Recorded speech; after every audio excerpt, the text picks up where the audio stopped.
Bonjour à tous, j'espère que vous allez bien. On se retrouve sur la chaîne pour une nouvelle vidéo et cette semaine on va parler du garrot tourniquet. Alors c'est parti, let's go!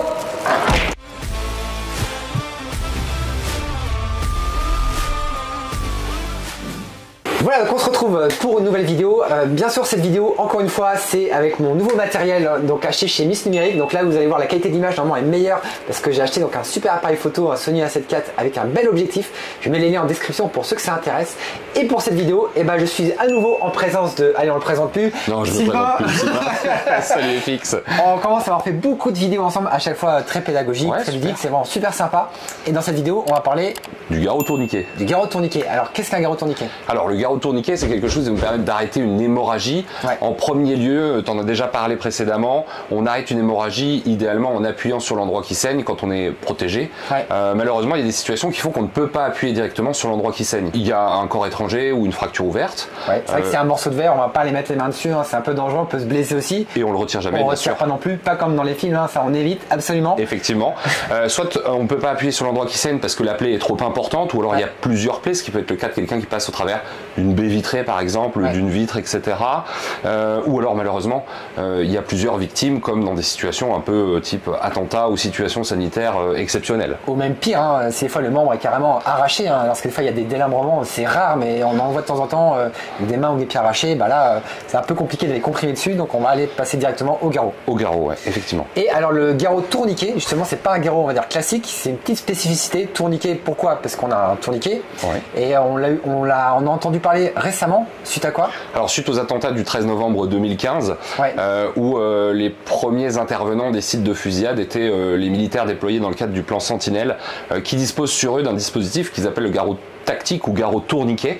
Alors eux, il est de couleur un peu noire, un peu kaki pour pas qu'il soit trop visible, mais ce qui leur permet à eux-mêmes d'arrêter très vite une hémorragie. Et tu l'as cité en plus dans un cas catastrophique qui est souvent l'arrachement de membres quand il y a des engins explosifs improvisés, des IED avec des mines qui font que un militaire ou un civil pourrait perdre la jambe sur une explosion par exemple. Voilà. Et le concept au niveau de la médecine militaire, c'est que les médecins et les infirmiers, tout ce qui était santé, étaient des cibles en fait. Donc pour éviter de ces gens soient ciblés, ces professions de santé soient ciblées, et en fait c'était aux militaires, c'est aux militaires à faire son propre garrot. Et le concept du garrot tourniquet, on va le voir juste après, c'est qu'on peut faire soi-même son propre garrot. Et le concept, c'est que le militaire fasse sur le champ de guerre son propre garrot et qu'après lui aille se mettre en sécurité pour pouvoir avoir les soins dans un deuxième temps par les équipes de santé. Donc bien sûr, voilà, ils sont noirs, ils sont pas, nous on est vraiment, ils sont un peu fluo pour qu'au contraire nous, il faut qu'ils soient un maximum visibles, mais tous les militaires en ont sur eux. Et nous, on a développé ça en plus dans le civil. Enfin, c'est beaucoup plus courant dans le civil parce que ça fonctionne quand même relativement bien. Effectivement, ça marche très bien, ça arrête rapidement une hémorragie et on sait qu'on a maintenant plusieurs heures avant de pouvoir prendre en charge le patient d'un point de vue chirurgical. On a longtemps dit le garrot est réservé aux situations d'urgence. Celles qu'on a citées restent quand même des situations d'extrême urgence. C'est ça, c'est vrai que c'est dans le cas d'hémorragie importante qu'on a besoin d'utiliser ce garrot-là. Donc si on peut comprimer, on comprime, et si la compression n'est pas suffisante, on passe au garrot. Voilà. Et donc ça, c'est un outil qui est très démocratisé maintenant, qu'on trouve dans quasiment tous les ambulances de pompiers. Dans les ambulances privées, on en trouve également. Ouais, ça commence, les secouristes également, c'est quelque chose qui est très répandu, qui est même en accès libre, grand public. Oui, c'est-à-dire que même on peut en acheter soi-même. Ouais, en cherchant un peu, on n'a pas trop de mal à trouver ça sur des sites de randonnée. Alors, est-ce que tu peux nous montrer un petit peu le concept? Comment ça fonctionne? Alors, on a effectivement une grande bande qui va permettre de faire le tour d'un membre, même d'une cuisse, d'accord? Ça permet vraiment de faire le tour du membre. Alors, on évite de faire le tour du cou. C'est très dangereux. Jamais autour du cou, effectivement. Non, c'est surtout pas faire. Bien sûr, on ne comprime jamais le cou. C'est important de le préciser. Alors, donc, du coup, on va venir directement mettre le membre à l'intérieur. Je prête mon bras. Voilà, allez. Je suis quelques centimètres au-dessus de ta plaie importante qui est ici. Jamais sur une articulation. D'accord, parce que l'articulation c'est mou, donc on n'aurait pas vraiment d'effet à notre garrot, et simplement venir scratcher ici notre garrot. Alors là tu le fais sur mon pull, mais est-ce qu'on peut le faire sur le pull? On le fait directement sur la plaie idéalement, enfin sur le membre idéalement, mais en situation d'urgence. Si on peut le faire quand même. Voilà. S'il y a besoin. On a ici un tourniquet qui va venir en fait serrer à l'intérieur. Alors tu me dis si je te fais mal, FX, parce que ton bras va toujours te servir. Je crie fort. Voilà. Et une fois qu'on serre suffisamment, on vient le bloquer à l'intérieur de ce dispositif-là qui lui évite de retourner dans l'autre sens, tout simplement. Voilà. Étant donné qu'on est dans la médecine civile, on a un petit mémo qui nous permet de savoir à quelle heure on l'a posé, parce que c'est hyper important de savoir à quelle heure on a posé notre garrot tourniquet. On a 4 à 6 heures avant de devoir s'inquiéter des effets néfastes du garrot tourniquet. Et pourquoi, quels sont les effets néfastes du garrot tourniquet? Alors en fait, pour faire simple, là on a arrêté l'arrivée de sang au niveau du membre. Je sens plus mon bras. On a arrêté l'arrivée de sang au niveau du membre, et ce qui fait que tous les muscles principalement qui sont en dessous vont souffrir. Quand les muscles souffrent, les cellules sont pas contentes et donc elles le font savoir, elles libèrent des toxines, des produits de dégradation, du potassium notamment.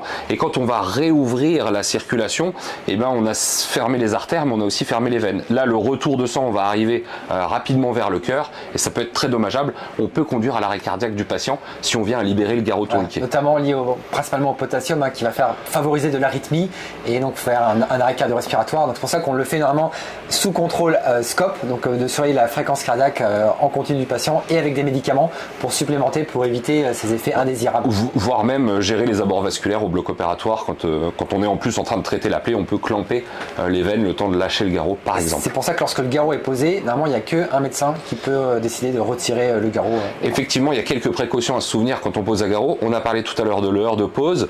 Ne paniquez pas, c'est à peu près l'heure à laquelle vous allez appeler les secours. Quand vous avez mis le garrot, vous allez appeler les secours. Alors, vous allez allonger la victime, la couvrir, appeler les secours. Donc c'est l'heure à laquelle vous avez appelé. Ça nous donne une idée. On ne dessert jamais un garrot, d'accord. Et quand on a décidé de poser un garrot, on a décidé de poser un garrot. On continue sur cette technique-là. On ne revient pas en arrière. C'est ça.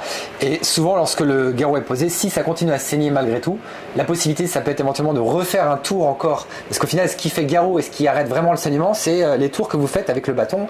Et plus vous allez tourner, plus ça va serrer. Et si malgré tout le saignement continue, parce que ça peut arriver des fois d'avoir des gros saignements, faut pas hésiter à essayer de remettre encore un coup un peu plus fort. Donc ça peut faire mal, mais bon, après si le saignement est arrêté, c'est le principal. Donc on peut essayer de remettre un coup de tourniquet. Et si malgré tout ça suffit pas, on va en mettre un juste au-dessus parce qu'il se peut que l'artère ou les artères concernées soient un petit peu cachées entre les structures, les muscles, les os, et donc on va en mettant un garrot un petit peu au-dessus agir juste à un autre endroit et vraiment définitivement arrêter l'irrigation du sang dans le membre. Et là au d'un moment c'est sûr que ça s'arrête quand même, il y a obligatoirement en serrant fortement au bout d'un moment ça va s'arrêter. Effectivement, c'est le but. Enfin, tu l'avais dit par rapport à la couleur, il y a une petite précaution à avoir. On a dit quand on a installé un garrot tourniquet, on met la personne allongée au repos et on la couvre pour pas qu'elle ait froid, parce que le froid c'est très dangereux pour elle à ce moment-là.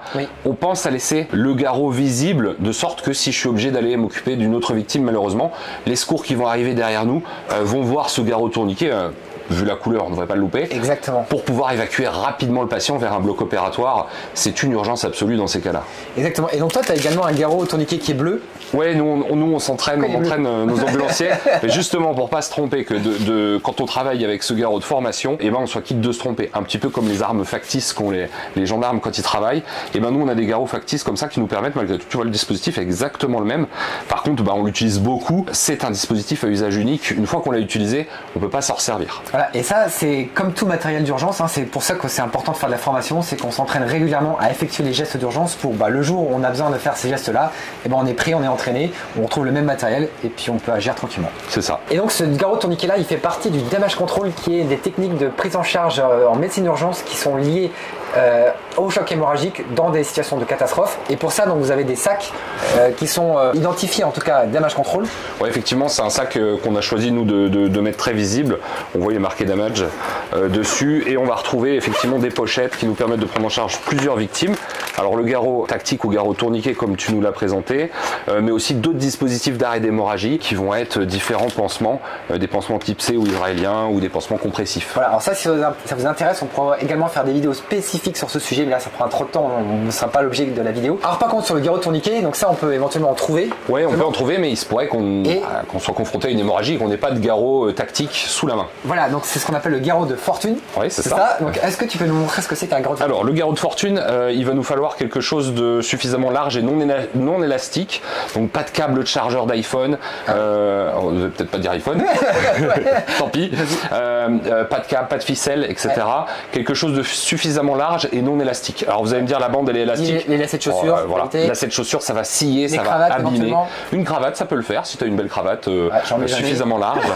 Voilà. Moi j'aime bien montrer avec un bandage qui va. Voilà, une ceinture. Petite particularité pour nos amis et collègues infirmiers, le garrot de prélèvement élastique, il arrête juste le réseau veineux, pas le réseau artériel. Donc faut pas utiliser ce garrot bien sûr de prélèvement sanguin quand on fait une prise de sang chez le docteur.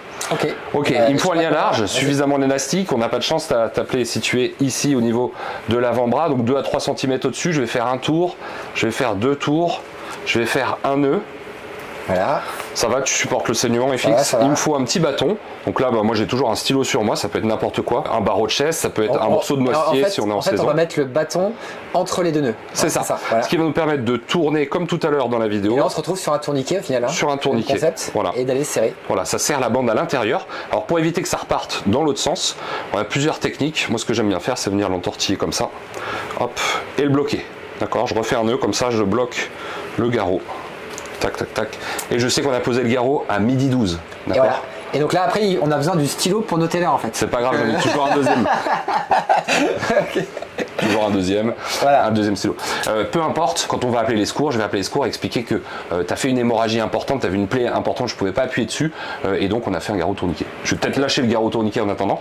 Donc ça, il n'est pas très serré, ça va. Mais c'est vrai que c'est toujours important, parce que vous faites un garrot et que vous appelez les secours, de toujours bien signaler, dire j'ai fait un garrot, parce que nous à ce moment-là, on sait que en plus on a le facteur temps, et puis à prendre en compte pour que les secours arrivent. Est-ce que à tout hasard on décompose comme on a fait plus lentement? Si on peut remonter plus lentement. Allez. Comme on a fait un lien large, suffisamment large, non élastique, j'ai fait un tour, j'ai fait un deuxième tour, j'ai fait un nœud par-dessus, d'accord? Je suis toujours entre la plaie hémorragique et le cœur, je fais mon nœud, je viens poser mon tourniquet par-dessus, tourniquet qui peut être n'importe quoi, une fourchette, une cuillère, on évite le couteau en règle générale, et une fois que je suis là, je peux tourner jusqu'à l'arrêt complet du saignement. Comme tu l'avais dit tout à l'heure, c'est quelque chose qui peut faire mal, faut pas hésiter quand même à tourner jusqu'à ce qu'on arrête le saignement. C'est vrai qu'au final c'est assez rapide à faire. Et ensuite on vient le bloquer.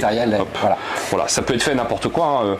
Au cours des attentats, ils l'ont fait avec des jambes de pantalon, des morceaux de vêtements, des bouts de nappe. Et si malgré tout, parce que ça c'est malheureusement la situation la plus fréquente, on n'a pas de garrot tourniquet et on n'a même pas de quoi faire de garrot de fortune, là c'est prévenir les secours le plus vite possible et d'aller comprimer tout ce qu'on peut le plus fort possible, vraiment au niveau où ça saigne, le plus fort, en attendant que les secours arrivent, parce que là il n'y a malheureusement pas d'autre solution.